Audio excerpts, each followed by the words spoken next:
Melissa, happy the belated Valentine's Day. Is that a thing people say?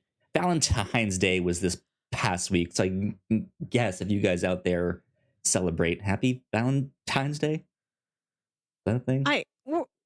This isn't a classroom. I think you can wish a belated Valentine's Day to like your sweetheart. You know, sweetheart being a broad term. It could be your significant other, could be your mom. Yes, I don't know. Yeah, but wishing happy belated Valentine's Day to your platonic single friend is weird. And just to like strangers. I don't know. I just was hoping for an interesting way to start the podcast and kind of be just like, it's that time of year again. It is February. It's discount chocolate time of year. I hope everyone enjoys that. Good stuff. Man, we got some interesting things to talk about this week here on the podcast. I'm kind of excited because it's just it's a big mix of stuff tonight. Not one thing in particular.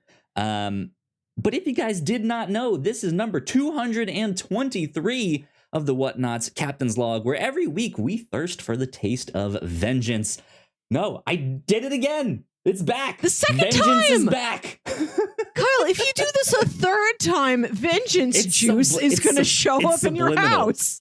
It's like the Bloody Mary thing, but if I say it one more time, Batman shows up at my house, right? Where every week we thirst for the taste of legend. My name is Kyle Springer, and I am joined by Melissa Wilkinson. Melissa, how was your week been?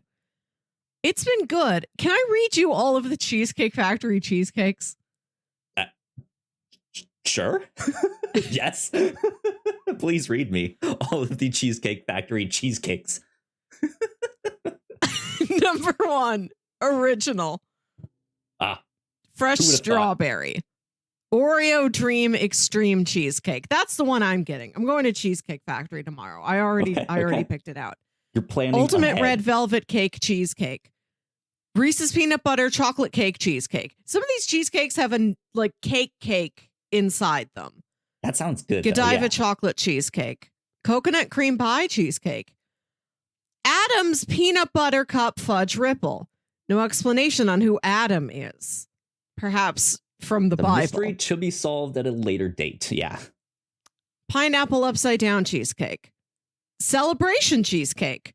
Classic Basque Cheesecake. In the Spanish tradition, it is made with a delicious and uniquely burnt top. Caramel Apple Cheesecake. Cinnabon Cinnamon Swirl Cheesecake. Salted Caramel Cheesecake. Toasted Marshmallow S'mores Galore.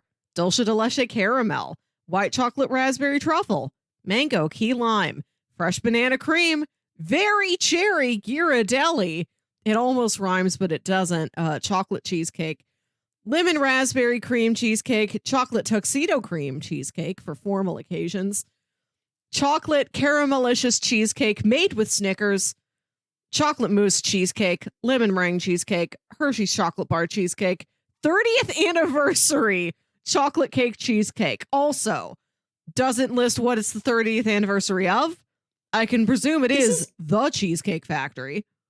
This is like a pizza place that gives you multiple kinds of just pepperoni pizza, but it's just different brands of pepperoni, right? I don't understand. It's the exact Spicy same or mild thing, but right, yeah.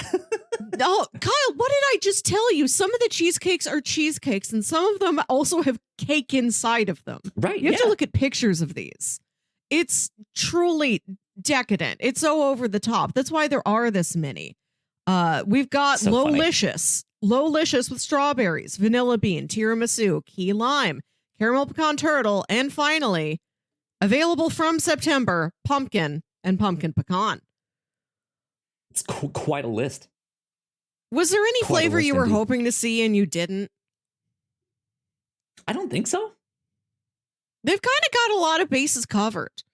I don't see like a toffee in there, but there's only so specific you can get. I mean, they have, yeah. I mean, I guess toffee's not like a caramel flavor, but I would kind of put it in a similar wheelhouse, if that makes sense. I don't know. Yeah, it's just caramel that's crunchy.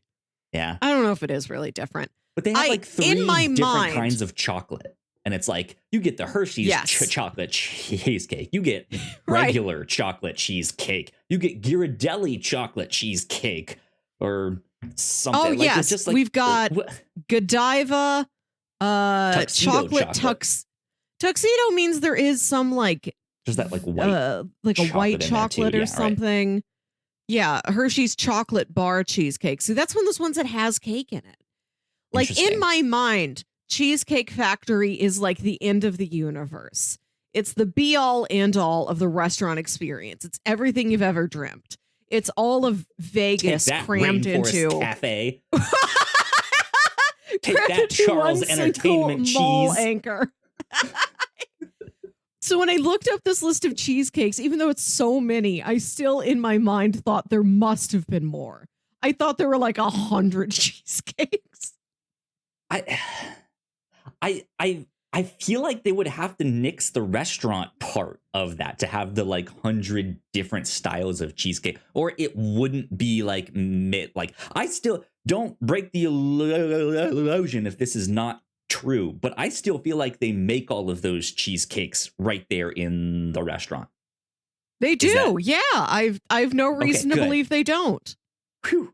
I like if they had 100, I feel like they wouldn't make them all there. There'd be ones that they get like shipped to them and stuff like that. Maybe a few of them they do, like the Ghirardelli ones or something they make in like a factory or something. Who knows? But I feel with a smaller list like that, when small is not actually all that small. That was a big long list there, but like smaller compared to like 100 different types of cheesecake. Buffalo cheesecake, teriyaki cheesecake. Right. Like, yeah, that felt more manageable, if that makes sense. I don't know. The actual origin of the Cheesecake Factory is that just a mom got good at making cheesecakes and her friends and family loved the cheesecakes. And just has this one business-minded son, adult son. I think he's an adult. He's not like 12. And he's like, Mom, child genius is like, Mom, you have to. They were from like Michigan or Minnesota or one of those. And he's like, you got to go to California. That's where it's happening, Mom. Go out west, That's start a Cheesecake business. Mecca. So they would sell the cheesecakes and they would notice like the customers would love the cheesecakes, would come in, get like whole cheesecakes. And I think they started with like 12 flavors. And business son would watch like where and like ask the customers like what else they were doing that day. He would track what else they were eating, where else they were going, the other like really hot ticket food in the area. He's like, we are the place to go for cheesecakes. Yeah. He's like, we're going to make the other thing people are going to other restaurants for. We're going to see if we can do it better. So that's why they keep adding things like, we've got Southwestern egg rolls. We've got little lettuce taco cups. We have pasta. We have flatbreads. So interesting. They have everything because his business son was like, add it all, add it all. And then they hit 250 individual menu items. And he's like, okay, that's got to be it. We must stop.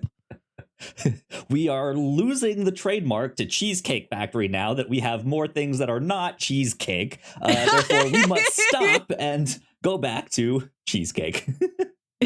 So I'm assuming you're going to Cheesecake Factory tomorrow then for your like Ant-Man Quantumania movie experience. Yeah. Yes. We were like, what is the most quantum restaurant? And it's the Cheesecake Factory. What restaurant has the most mania?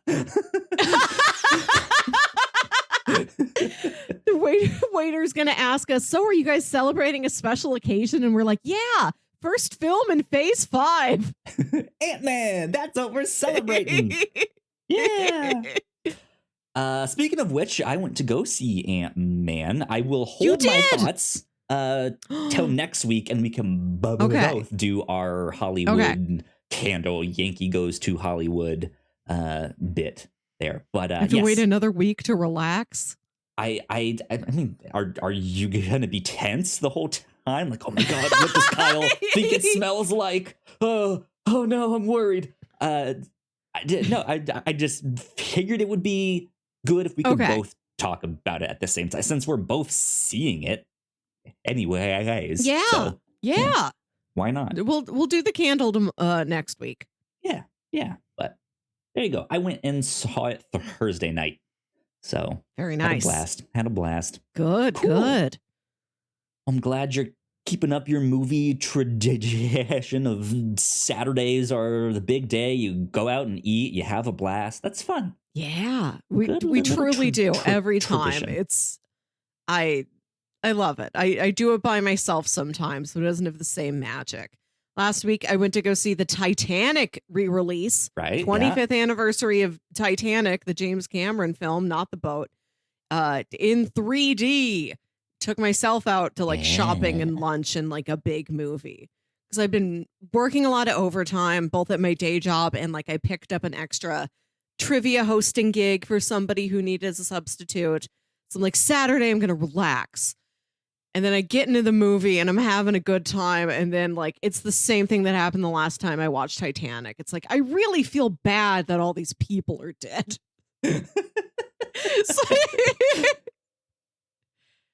So it's a good idea in theory, but I don't know if that's truly a relaxing movie. A movie, concept of movie. Go to the theater relaxing. Titanic, maybe not. I gotcha. Well, Melissa, I have a question for you here. Yeah. So this week, one of the things that I've been watching on my own time is Money Heist Korea. Oh! Yeah. I am a big fan of Money Heist, Netflix's hit show. It's La Casa de Papel in Spain, which is where it originated from. I think that show is fantastic. It gets a little ridiculous as it continues on, but it's still just a blast. It's so good. It's so much fun. And I recently saw Money Heist Korea. And for a while I was like, what does that mean? Like, what is this exactly? And so I put that on my list of things to watch. I finally got to it this week.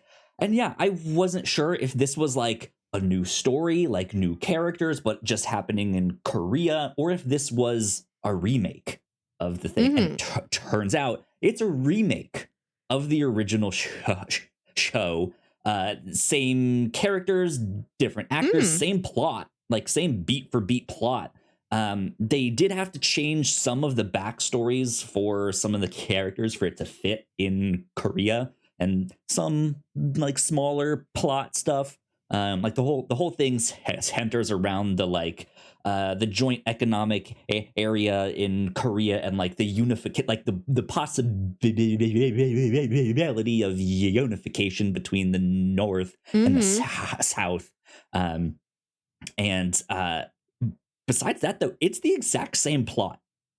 Huh.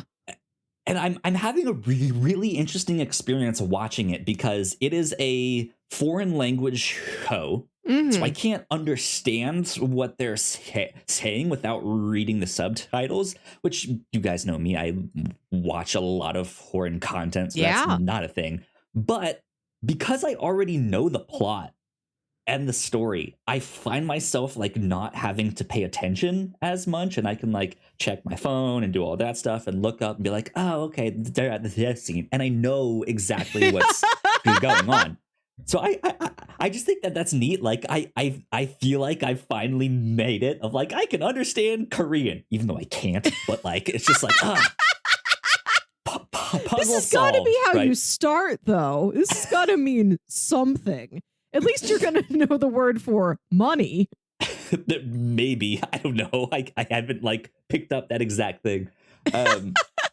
But my question after all of that, my question is, are remakes of television shows and movies from another country, is that something that interests you? I remember when Breaking Bad was popular a couple seasons in, I learned that there was a Spanish remake. I don't know if it was like Mexican or something, but like same plot, like all that stuff, just new actors, like all that stuff. Never really checked up on it, but apparently there's like a Spanish remake of Breaking Bad out there? Like, is there stuff out there that you would be interested in seeing another country's, like, not just take, but like remake on a certain thing? I think I'm interested in these as sort of a cultural curiosity. Like, I've never sought out all the different international versions of The Office, like not Sure, just right, yeah. dubs of The Office, but Argentina got a group of actors together, and it's the Argentinian Office, where they make Argentinian paper. Like, I like Yeah. that stuff exists, especially for such a broad premise that can be like really specific to like your own culture and whatever like those specific writers really want to dig into. I like that stuff's out there, but I've never thought I gotta go see that. What is Friends but in France? Yeah, like I don't know how I feel about it, because on one hand I was like, oh, this is neat, like it's the exact same plot, like I feel like I understand what's going on, but then I also find myself being like, well, you know what, I kind of just prefer the original. But like, and not in a bad way. Like, I think this Korean one is actually doing fantastically. I don't know her name, but the actress that plays Sun in Lost, she's one of the main characters. Yoon Jin Kim. Yeah. I've never had the opportunity to see her in another thing, and I wonder, like, once a year, will I ever see Yoon Jin Kim again? She's in this. She's one of the main characters. Oh my god! I might skip over the Spanish version and just watch the Korean version if I can see her. She's like the main, like, but not detective, but like acts as like the main negotiator for the whole thing. So yeah, it's interesting to see her in this, and like speaking. I mean, she spoke Korean through most of Lost, but you didn't know that she could also speak English in that show too. But yeah, she's only speaking Korean in this, and yeah, it's neat. This is the next thing. Like, this is the only other thing that I've seen her in. But my partner has been like, when we started to watch Lost, was like, oh yeah, I've seen her in stuff, like in Korean. What stuff? Drama, some like romantic Korean drama. Because like she, like, that is the one thing I knew about her, is that she was a bigger name actress in Korea, but I just wasn't familiar with any of that at the time, and I guess I'm still not now, despite like I mainly stick to like the Korean crime dramas and stuff like that, so haven't really ventured into the romantic side of things, but she's fantastic in this. Yeah. So that's a whole week on the review show. We find 3 things from Yoon Jin Kim's career. Right? Yeah. Absolutely. Absolutely. But yeah, that like the whole thing got me thinking though, because I don't remember it. It must have been early on when you joined the Captain's Log. I may have mentioned this, that I would kind of be really, really interested on the comics, on the comic book side of things. I would be really interested to see other artists take on already existing stories. Like Crisis on Infinite Earths, but drawn by Jeff Lemire or something like that, right?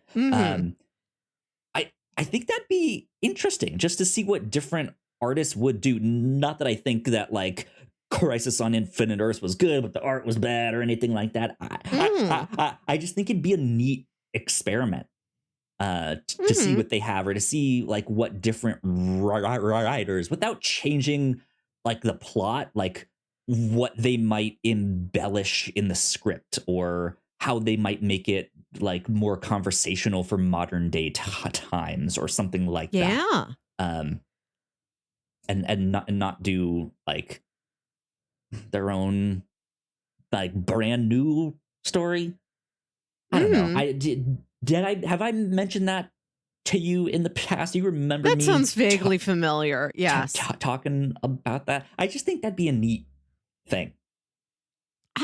I'm trying to think of what I want to see international versions of, and not necessarily that I want to see this movie remade, not that I would turn that down, but I want to just see what is the equivalent of Napoleon Dynamite in other countries. Like, what's the small town weirdo of Austria? Who's he? To be honest, I feel like if they could take that script, like do this exact thing, like I think it'd be kind of weird to see and interesting, but yeah, it's the same, but it's whatever your culture's equivalent food to tater tots is. He shows in his pocket. His pocket's full of pierogies or something.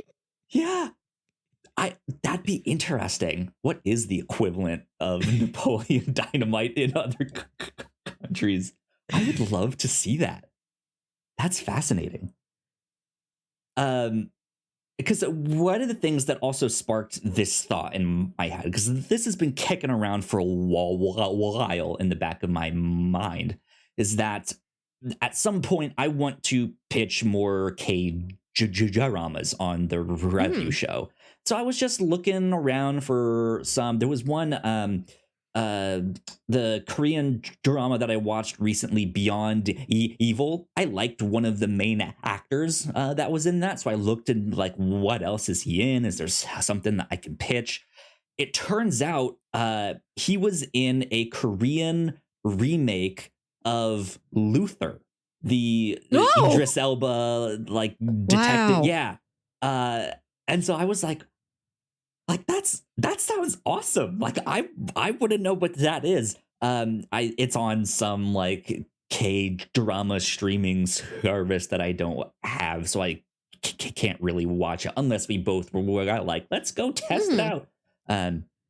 But or just on my own time, I guess I could go check it out. But still, it's like, well, I can't really put that one on my list of things to pitch. But that was also one of those things of like, I know there's like some kind of Mexican Spanish something version of Breaking Bad out there. I know there's a Korean version of Money Heist. And the interesting thing about the Money Heist one is that the original one is a Netflix original. Yeah. This one is also a Netflix original. So it's not like some other like studio went out and like, hey, with your blessing, can we do this? It's like, no, that they're like, make a Korean one.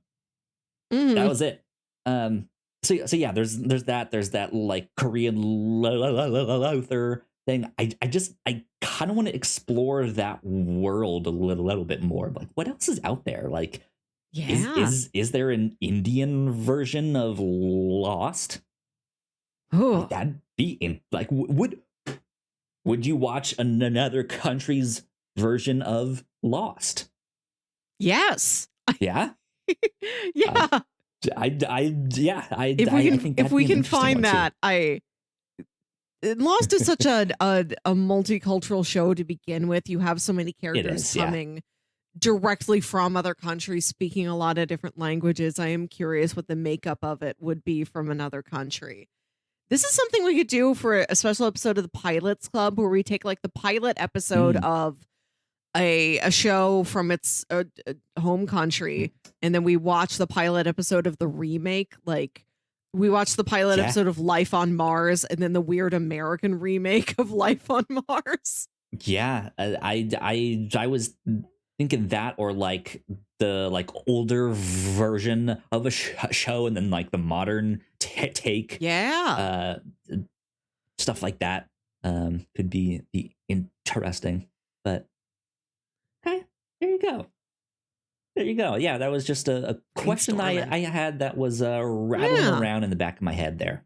So good stuff. Let's take a quick break. We'll do some housekeeping, and then in the second half of the show here, we got some pop culture news, we got some trailer reactions to talk about, and who knows what else. So we will be right back. Here at the Whatnauts, we make multiple different shows, and a lot of hard work goes into making them, so we would love it if you check them all out. If you enjoy our shows, patreon.com/thewhatnauts is the best place to show your support. For just $1 a month, you can get early access to episodes, and at our $3 tier, a Patreon exclusive podcast, The Pilots Club. You can even get a shout out and thank you on most of our shows at the $5 tier. And if you're one of our patrons already, thank you so much. It means the world to us. You can find out more information on our website, thewhatnauts.com, as well as your favorite podcasting platform of choice. When you type in the Whatnauts, all of our shows will pop up right there. Just don't forget to give us a nice rating and review if you like the shows. You can also find us on YouTube and Twitch for video versions of the shows, trailer reactions, and live streams. And lastly, we have merch. If you want to grab yourself a shirt or a hoodie or a mug or something else, head over to thewhatnauts.com/store to pick up some merch today. And we are back. Big shout out once again to all of our Patreon supporters. Thank you so much. We appreciate it. Cool things that we've been up to here at the Whatnauts. Of course, our Patreon exclusive Pilots Club. We did Puchinsky this month. That was a wild one. I had a blast talking about that show or that pilot because it never made it to a actual full show. It was only the pilot. It was that bad, but it was also good. I don't know what the show would turn into. I don't know what like the series finale of Puchinsky, what they could ever plan it to be. He can't come back to life. He can't go back from dog back into human. Like Eddie McDowd could, but there was a specific spell on Eddie McDowd. Like some old woman cursed him to be a dog. Puchinsky, I don't know what that was. He just is dog now. Melissa, we just came up with an awesome new idea for a segment here on the Captain's Log every so often. Let's take a failed pilot and we have to imagine what the like season finale looks like. What is that cliffhanger there? I think that'd be an interesting exercise. But yeah, you guys can go check that out. That's at our $3 tier on Patreon. And here on the Captain's Log, last week we caught up on some of the things we've been reading and watching. Melissa, you have been watching the Scream movies recently. I watched an Italian courtroom drama on Netflix called The Trial. And we reimagined the crime noir genre, revolutionized, I might add. Absolutely. The crime noir genre. You gotta get one of those maps. Like my parents have a map of the United States, and every time they take a road trip, they put a pin in the map. You gotta get a world map and fill it out for international Netflix shows you've watched. International Netflix, yeah, right. But yeah, last week was good, fun. And then on the review show this past week, we got the chance to listen to an audio fiction podcast called The Left Right Game, which stars Tessa Thompson. Melissa, this was one of your pitches. Do you want to explain what the premise of that one was? Tessa Thompson plays a journalist who learns about this sort of urban legend underground game where you find a city with a good grid system. You get in your car, you take a left, a right, a left, a right, a left, a right, over and over and over and over again until eventually you just transcend the bounds of space and time and you go into another dimension. Exactly. And so she joins a caravan of drivers who are trying to cross into that dimension and go farther than anyone has ever been before. It's an interesting one for sure. But yeah, go check that out. And then last but not least, over on the Reactor Core, we are, of course, still doing our reactions to The Last of Us, which has been an exciting one for sure. I know coming up in March, we got The Mandalorian. I was about to say, did I say that wrong? The Mandalorian. Yeah, that is coming up at the start of March. At the end of March, also Yellow Jackets, which I'm super excited for. We're going to talk about Pedro Pascal, and then when we're done with that, we're going to talk about a different Pedro Pascal. Exactly. So yeah, be on the lookout for all that good stuff. But that's about it for housekeeping right now. Melissa, Essex County, March 19th. You and I read this graphic novel a while back, like early on when you came on to the Whatnauts, and I think it's Like safe to 4 say it years was ago. one of your favorite comics that we've read here. It's a fantastic one. Mm-hmm. But a while back, I don't remember exactly when, they announced that they were developing this for TV. I hadn't heard anything since, and then today I finally saw Jeff Lemire tweet out March 19th. It is coming to, let me see if I can actually pull this up here. I have the tweet so you all can see it. Let's get this up on screen. Come on, internet, do your thing. Magical heebie-jeebies of the internet. There we go. Okay. So yeah, it's coming to CBC and Gem, which I'm assuming are like Canadian networks and streaming services, because I'm not familiar with them here in the United States. But yeah, it's a thing. It's happening. It's happening real soon, which I think is fantastic. Kyle, So we've never really, outside of Jeff Lemire, we've never really looked to our neighbors to the north on the review show for content. We've never thought, what are the TV shows coming out of Canada? We maybe have and just didn't realize it. I think it's easier for us to just kind of gloss over, like, oh, this is from Canada, because they also speak English. Or a lot, except when they do. speak French. Right. Yeah, exactly. So I don't know. Like, I feel like there has to have been a few things in there that's like, oh, this is, or at least one of the like main creators is Canadian or something like that, right? After we watched the Deadpool movies, Ryan Reynolds a proud Canadian. I tried to find movies set in Canada, and it was like a very, like, a lot of them seemed sad. So I'm like, we're not watching The Sweet Hereafter. Welcome back to the Whatnauts review show. It's Sad Canada Week here on.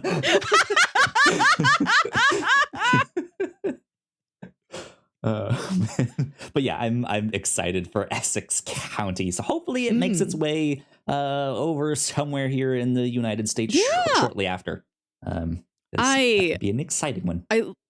I looked at this little poster that he tweeted out. That is exactly the cover of the graphic novel. They matched it one for one. It's really impressive. It's cool for sure. Yeah, I'm excited to see what that is and what they turned it into, because it's just this like slice of life anthology set in this little small town. There was some connections between the stories, but each one was just kind of its own little small thing, which was neat. So good stuff. I'm excited.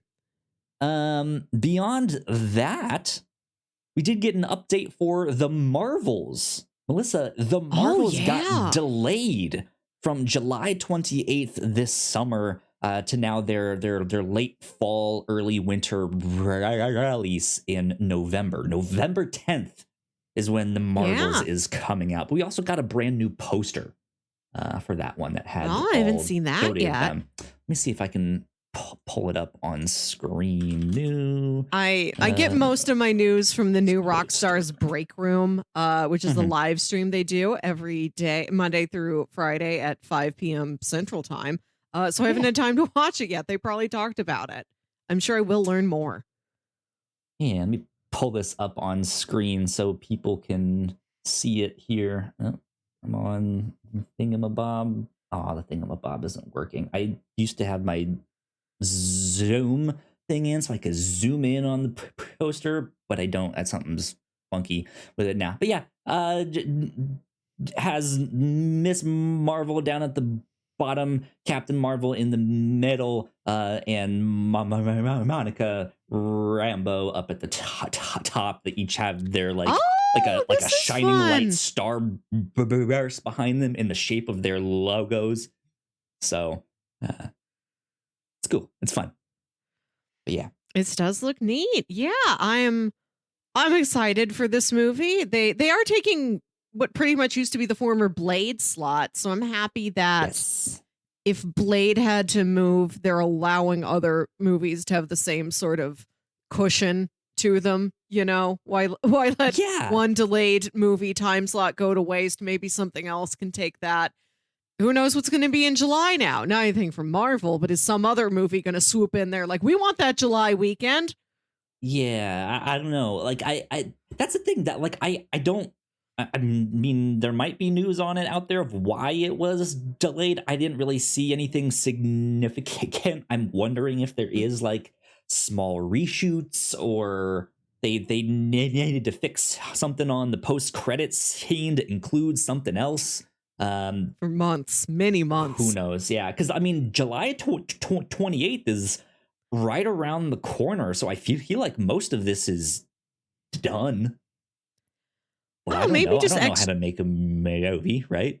right. Maybe it's just extra time for visual effects. I'll Hopefully. wait several more months for a movie to know that, like, oh, you didn't have to sleep in your office. Congrats. Yes, absolutely. No more crunch, all that stuff. Because yeah, that has been a recent thing of like, hey, these Marvel effects people, Disney effects people have been like overworked and underpaid for a while here. So yeah, there you go. We got that. So we got a bunch of new trailers from the Mhm. Super Bowl and all of that Bowl. stuff. Did you watch Bowl? I did not watch the Sports Bowl thing here. I did my own thing. That was it. Not a football guy. I'm not either. But I really want to give it a try. Not to like be into football. I just want to have the slightly better understanding of what it is when it happens around me. Yeah. When my dad has a game on, I want to like stop. But like this time it's like I'm going to stop. I'm going to ask him questions. He's a real know-it-all, so he is going to want to answer my questions. It'll be a For nice sure. bonding time with dad. He can just, give me all these trivia facts and things. So I'm trying to learn a little bit more about how it's put together and what all those numbers on the screen mean. That's cool. Yeah, I mean, this Super Bowl was apparently a very, very good game, but The score went up and down. Nobody had that much of a lead for that long, at least when I was there. I think I stayed like a little bit past Rihanna. Okay. Rihanna performance was cool. She's got these like floating platforms in the middle of the stadium. I've never seen anything quite like it. It was dazzling. Good stuff. But yeah, there was a bevy of trailers that we got for all sorts of things. I know there was like a tease for the new like Transformers Rise of the Beasts or what have you. But the one that I kind of want to talk about here was the Flash trailer. Now, we did not do reactions to any of these, but Melissa, I want to know your thoughts on the Flash trailer. What did you think of this one? I'm happy we got it. I'm happy Yeah. I did watch it. I watched several breakdowns of it because I don't know DC that well. Really have to have that explained to me. I'm happy we got it. I'm happy it was as meaty as it was, that they do have a lot to show us.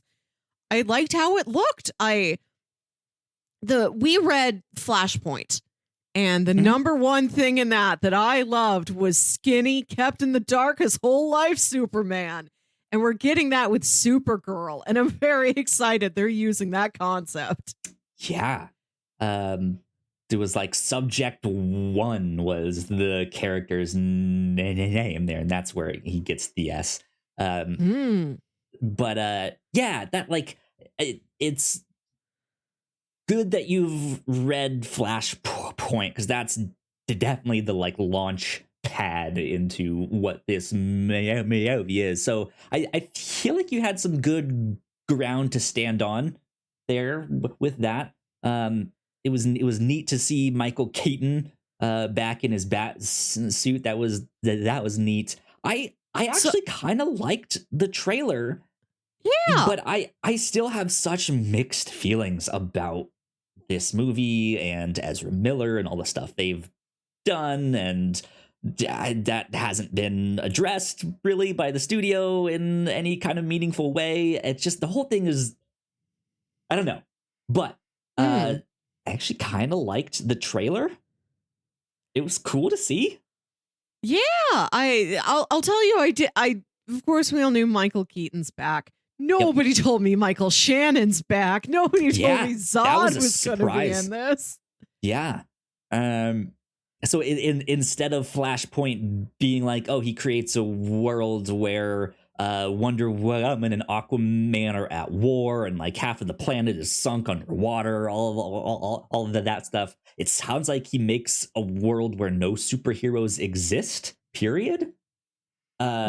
Which is interesting because I think that implies that he has connections to or like the Speed Force has a hand in creating metahumans, period, which is interesting. I don't know if they're gonna explore that or not, or what that means exactly, but that seems to be the universe he creates, and then I think has to like be like, hey, Batman, help me out. Hey, Superman that's been trapped, or Supergirl that's been trapped underneath all of this stuff for so long, help.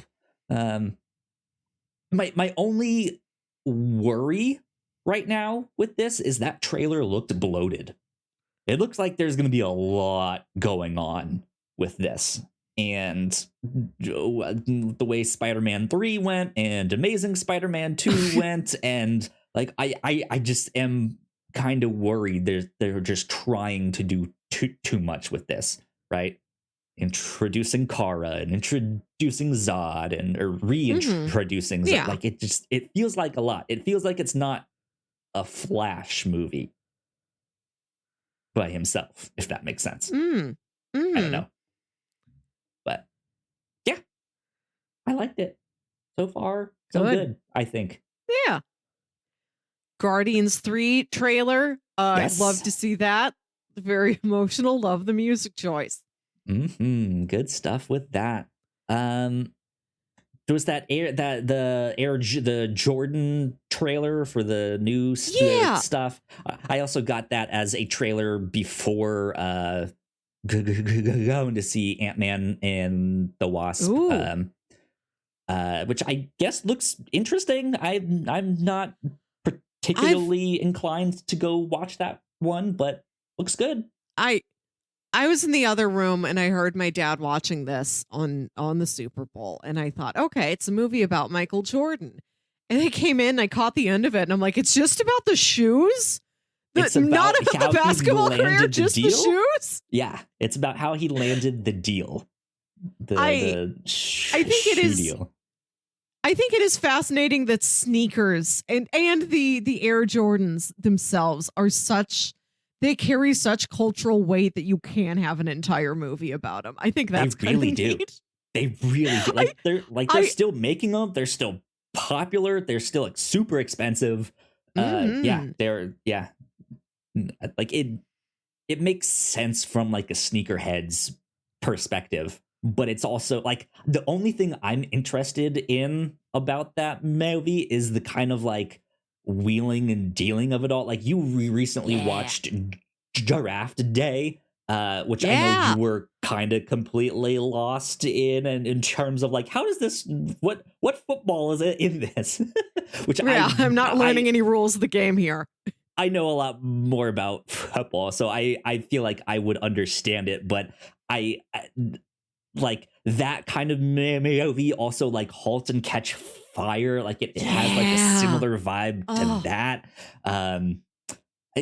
Just some an interesting like uncut gems style. Yes. Like how do we get this deal made? I love stories about somebody trying to make a deal. Right. But then I guess after the Super Bowl, by a couple days, we got a trailer for Tetris, which is not a movie that I was ever I didn't know that this was being made, or anything like that. but once I saw someone post it in a Discord that I'm in, and I was like, oh, I have to watch this with Melissa. I feel like this is going to be such an interesting trailer. I'm not even good at Tetris, but I know it has an interesting story. Yeah.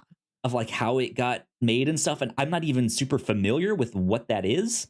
So let me see. I'm gonna see if I can. Tetris. Ah!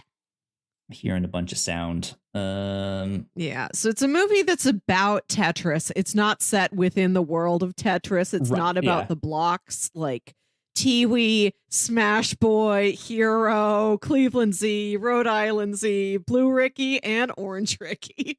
The classic blocks we all know and love. We're not going to see Exactly. Orange Ricky doing their thing up there on the screen. Exactly.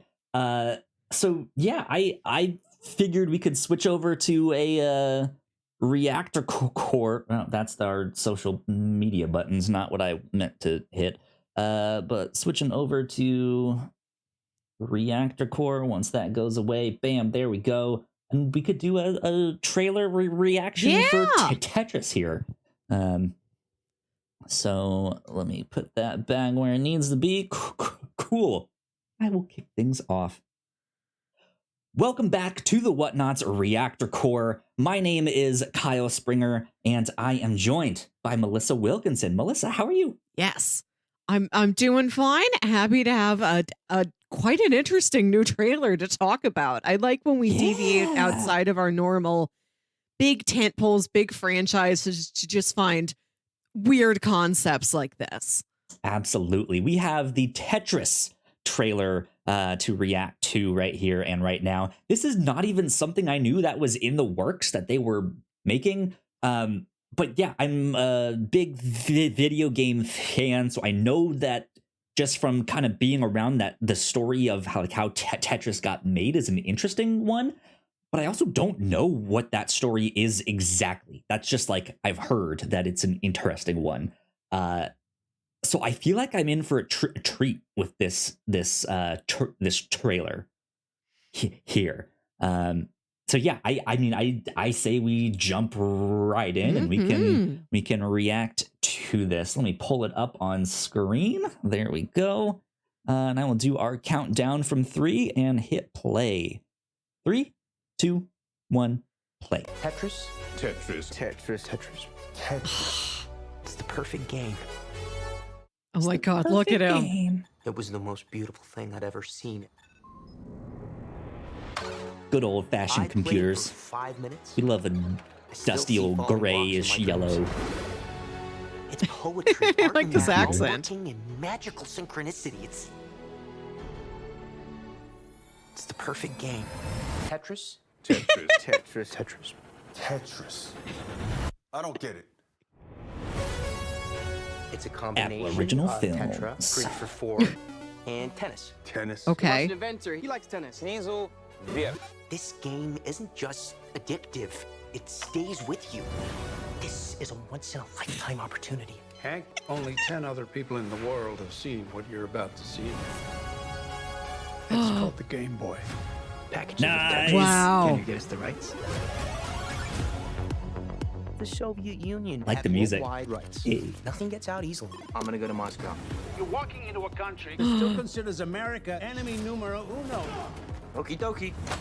You sure you don't have to talk to your wife about this first? Pioneers have to bet the house to win. But not literally. Listen.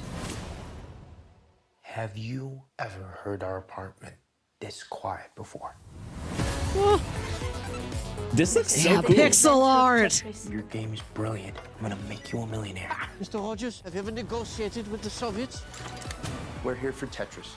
Вы все здесь только ради денег. What do you say? I don't speak Russian. The most powerful man in Communist Party is watching you and your family. Do you know where your husband is? What the hell I is feel like going I'm supposed to say stuff, but I'm just really engrossed. Right? I mean, that is our reaction. We're so fascinated on what this is. My reaction is, I'm ready. I'm sitting here quietly watching it right now. Forget the rules.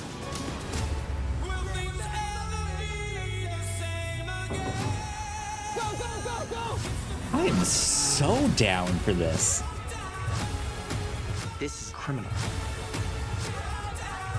The Soviet Union is about to implode. They're lying. Everybody's lying. The cavalry is coming. We don't have time. I have a plan.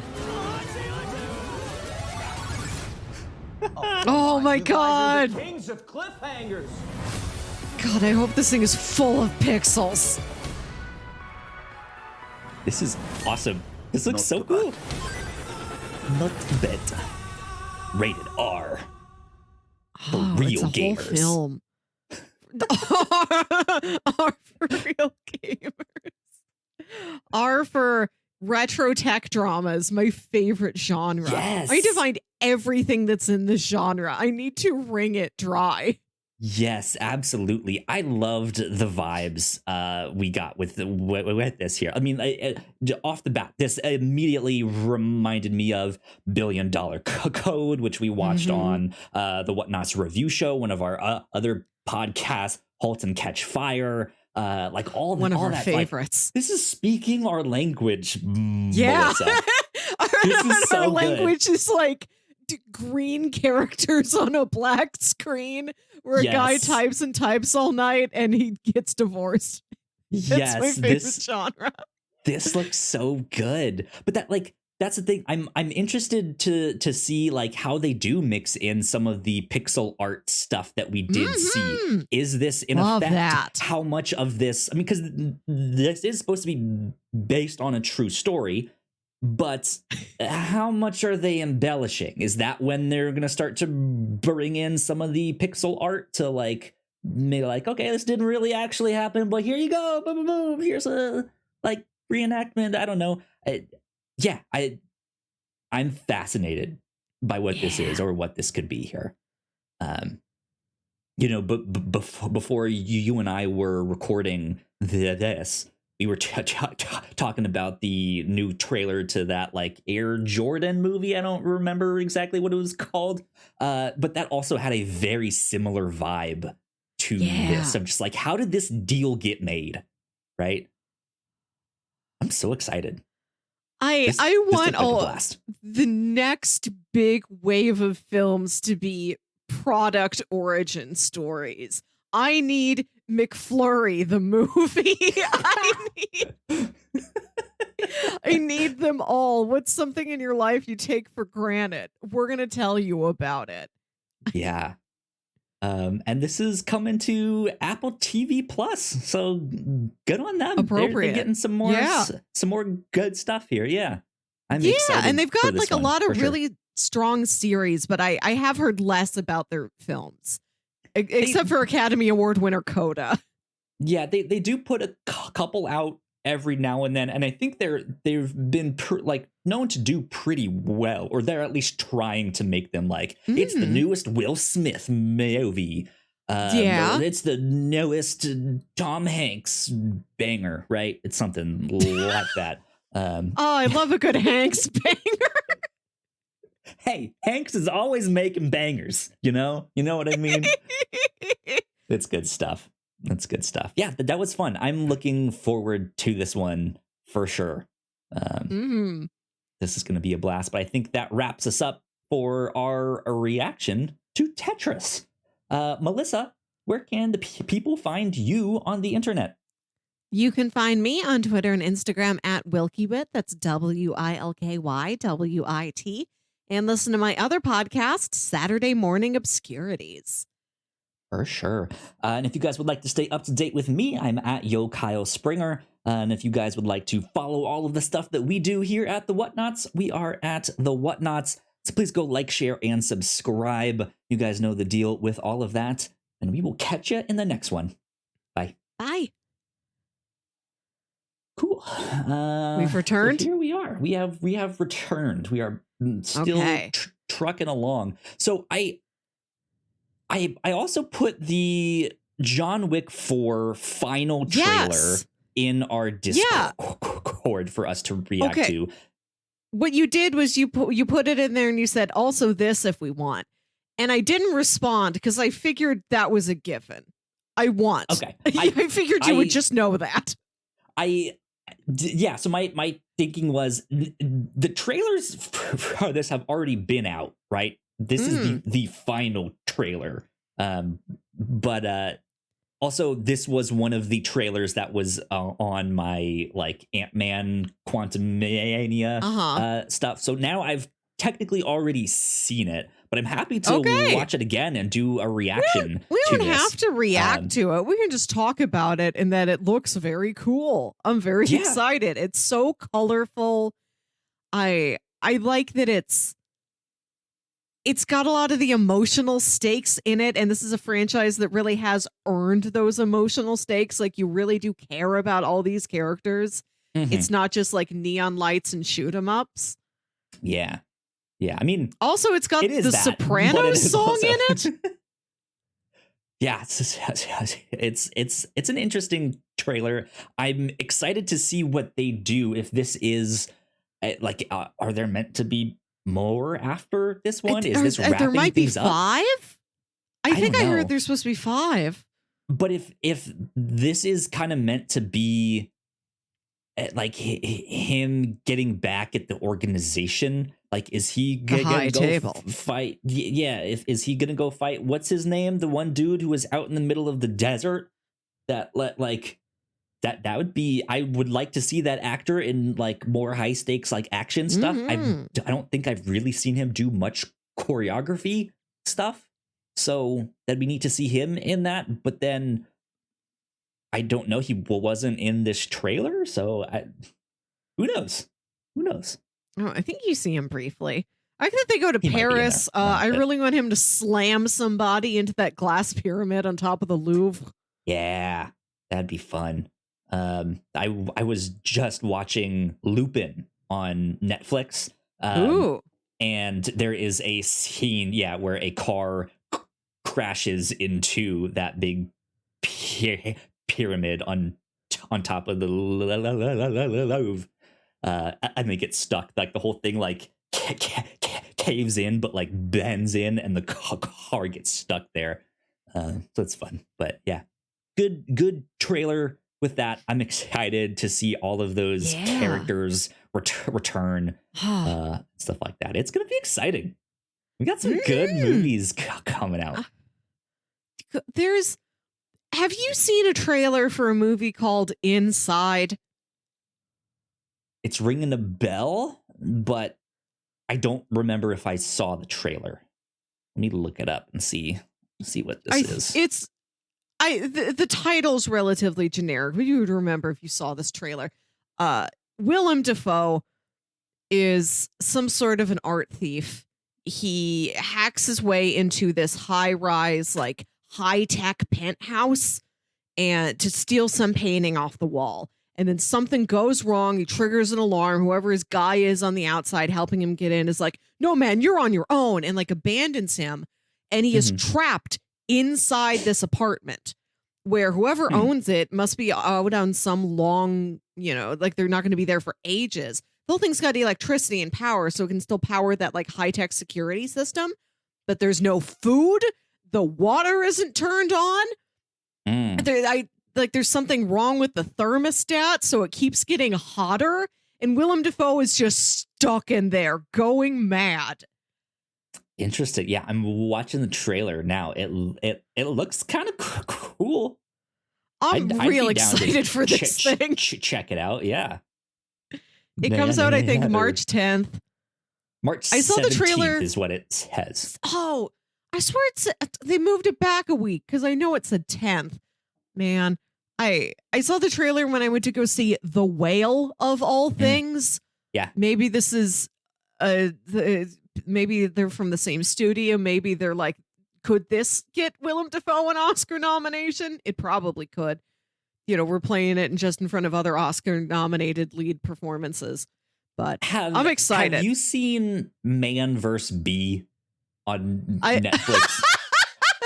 I have not seen with my own eyes Man vs. Bee. But you know what I'm talking about. Yes. It has been a running joke on My Brother and Me, the podcast. So I've watched it. I have watched Man vs. Bee. It's 6 episodes. They're like 20 minutes each. It's super fast. Spend a whole but day on it. yeah, but it's almost the same premise as this. He's like there's this rich family that has live in house sitting service, that when they're on vacation for a long time, like all of their stuff will be upkept, their dog will be fed, and the guy that's supposed to go there gets sick and he can't go. So Rowan Atkinson, of course, who famously plays Mr. Bean, he accepts this job. He goes there, and there's a bee inside the house, and he cannot, for the life of him, kill this bee. And he just starts swatting at it. Everything goes wrong. He just starts the sprinkler. It gets everything wet. He starts a fire. He leaves something in the oven. He messes with this thing. He tears up some famous painting. Robbers are at the house at the same time. It's just, the whole thing is just ridiculous. It reminds me a lot of this. I love the summary of just, he goes there. There's a bee. That's it. And that's the entire, what I described is the entire show. It's not just that happens in the first 10 minutes, and then you find out some more stuff. That's the whole show. That's it. Done. Of course it's the whole show. There's a bee. It's not like the opening act to anything. The cold open to a James Bond movie is not, there's a bee. James Bond and the Quantum Stinger. Oh man, yeah. On the Queen Bee's Secret Service. This reminds me of that a lot. He gets stuck in this house and everything just goes wrong. Right. It looks like he goes so mad so quickly. Like there's nothing in there for him. There's the painting he came to steal. You see him licking the condensation off the walls of the freezer because there's nothing for him to eat or drink. There's that one fish that they have in the aquarium, and he's like, how do I catch that and eat it? All that good stuff. Mm-hmm. Wild stuff. Well, there you go. I don't think we have anything else on our list. No. I don't believe so. We covered it all for this week. There we go. Mission accomplished. Which means I think this is a good place to wrap things up for this week's podcast. Melissa, I know I normally try and get you to do your social media stuff again at the end here, but since we just did that one there at the end not long ago, I won't make you do it. You remember from earlier this time. Yeah. So I'm gonna go ahead and hit that YouTube end button and just kind of end things here. Yeah. That said, though, if you guys want to stay up to date with all the stuff that we do here at the Whatnauts, we are at the Whatnauts on all sorts of social medias. Go check out our other videos right over there on that side. If you're watching the YouTube version of this, that would help us out a ton. And yeah, this has been number 223 of the Whatnauts Captain's Log. We will see y'all next time. Bye. Bye.